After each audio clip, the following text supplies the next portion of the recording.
Ku bakunzi ba Kristo ariho TV, mwiriweho muraho murakomeye. Turabashuhuje kandi tubashimiye ku bufatanye bwanyu n'inkunga nziza mukomeje kuduha, mukanda subscribe, mukora share, mukanda comment, muduha comment nziza cyane, turazibona. Iyo mubikoze tuba tubireba. Muri abantu beza cyane, Imana ibishimire. Ubu tugiye kujya tubagezaho ibiganiro byiza biganisha ku mwami Imana, biganisha mu bwami bw'ijuru, biganisha ku mpuguro nziza, ku mayerekwa meza atandukanye, yaba ku nzozi mwaba mwararose ntimusobanukirwe. Wowe icyo ukora gusa, icyo udasobanukiwe, unyura hasi kuri komenti ukaduha uko ubyumva n'icyo ushaka ko tugusobanurira tukagusobanurira, kandi umwami Imana ndahamya neza ko azajya adushoboza.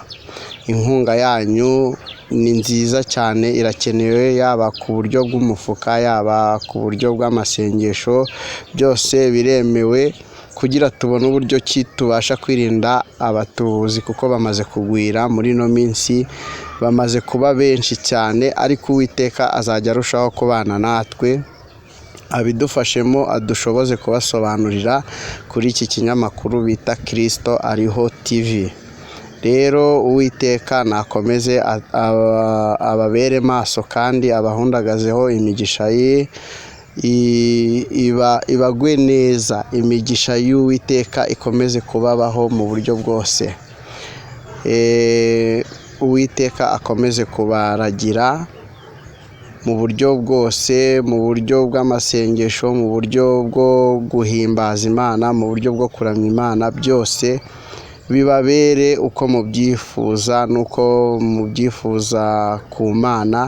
Imbaraga z'Uwiteka, amasengesho ava muri Kristo Yesu, ava ku bwami bw'ijuru, abe mu mitima yanyu. Shalom.